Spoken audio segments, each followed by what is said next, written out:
Good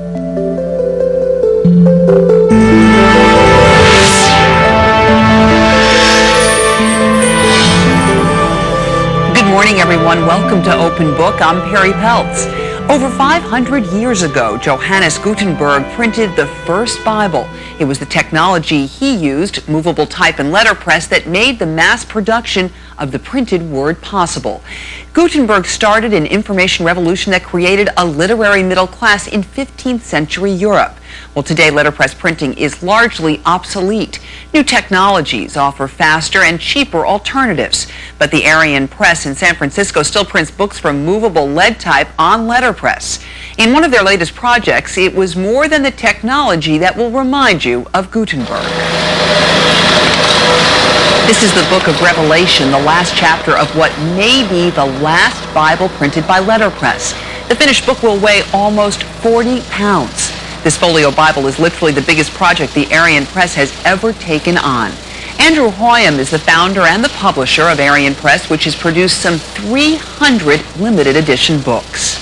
The Bible is, you might say, is every printer's great challenge, and only some of us have the good luck to be able to produce a Bible.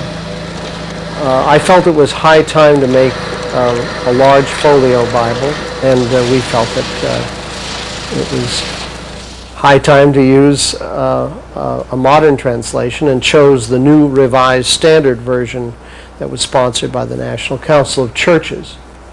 So we've made a book that's big, not just to make something large and impressive, but to make something that has the utilitarian purpose of being available to officiants, to ministers, to pastors, to the priests to read from without their reading glasses.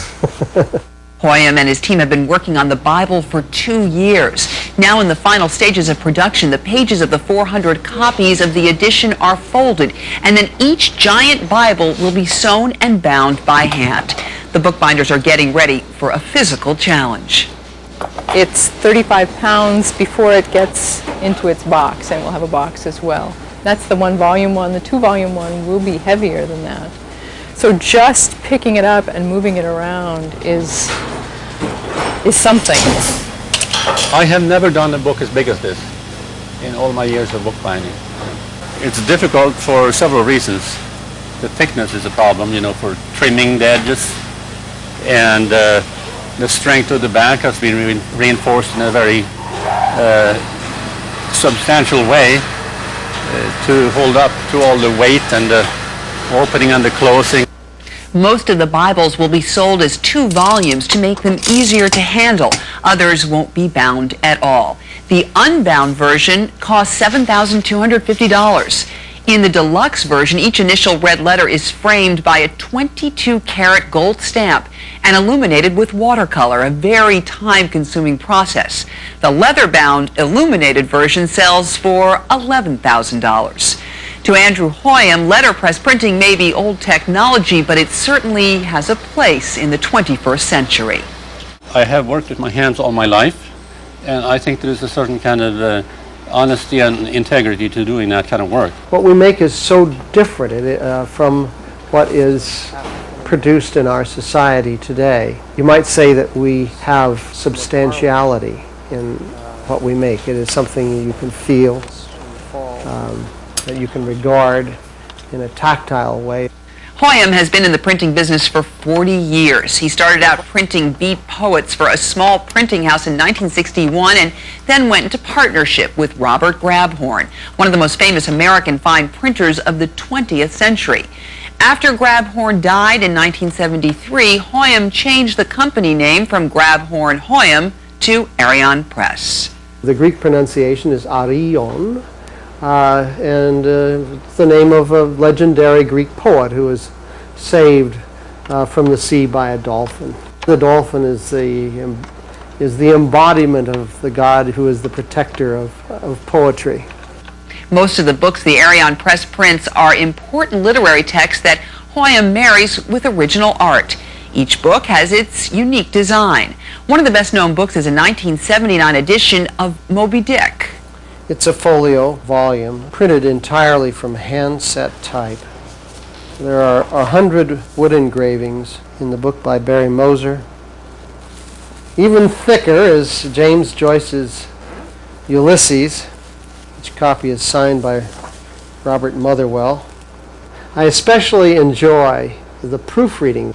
We proofread several times, but a major proofreading exercise goes on with two proofreaders, and generally I'm one of them, reading aloud to our staff proofreader, who is expected to catch the mistakes, and I'm expected to read all the words and the punctuation. I consequently read the entirety of Joyce's Ulysses aloud, something that is done on Bloomsday, usually with many readers participating. But we did the same for the Bible, and as a result, over the past 18 months or so, I've read the entire Bible, Old Testament, Apocrypha, and New Testament, aloud, and it's been a very edifying experience. But Hoyam isn't limited to classic texts. He also takes on contemporary and experimental literature. He designed this very unusual book in an aluminum case. Invisible Cities of Italo Calvino. This may be one of the most unusual books I've made. You find a blue field with a hint of a drawing that becomes apparent as you turn the page. So the invisible cities become visible through the action of the reader. The story is about an interview between Kubla Khan and Marco Polo. The explorer is telling the emperor about cities that he has visited in the emperor's domain. And Kubla Khan says to Marco Polo, "But I've never visited these cities you're describing to me. In fact, I've never even heard of them." He thinks that Marco Polo might be pulling his leg. The Arion Press has been self-sufficient for 40 years. In the midst of the information age, they have managed to preserve letterpress printing. But now they are facing a challenge that makes their future uncertain. The influx of .com companies and new city zoning codes in the San Francisco South of Market area have driven real estate prices and rents to astronomical levels. The Arion Press was evicted and forced to look for a new home. Moving the type foundry and all the other equipment is a very expensive and difficult undertaking. The real disaster would be if the foundry wasn't able to survive, because that's the way we print our books. I think printing a book by metal type certainly has a worth and should be preserved. But Andrew Hoyam and his staff remain optimistic. It's forced us to think about the future and the preservation of this unique facility. So we're establishing a nonprofit organization called the Grabhorn Institute in honor of our predecessors, the Grabhorn Press, which will help us move, preserve the facility, and perpetuate its use, which is perhaps as important, so that people will be trained. There will be apprentices, interns. There will be public programs of an educational nature. There will be exhibitions of an artistic and literary nature, and it all seems very worthwhile. It's a change to some degree of the way in which we've been operating. We will continue to publish, but we're hoping that that public support of the Grabhorn Institute will see us on into the future. The Arion Press succeeded in finding a new home. They moved into the Presidio National Park in San Francisco this month. That's Open Book for this morning. We hope you will join us again next Sunday.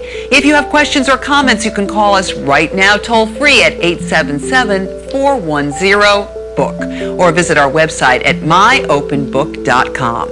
For all of us at Open Book, I'm Perry Peltz. Thank you so much for being with us.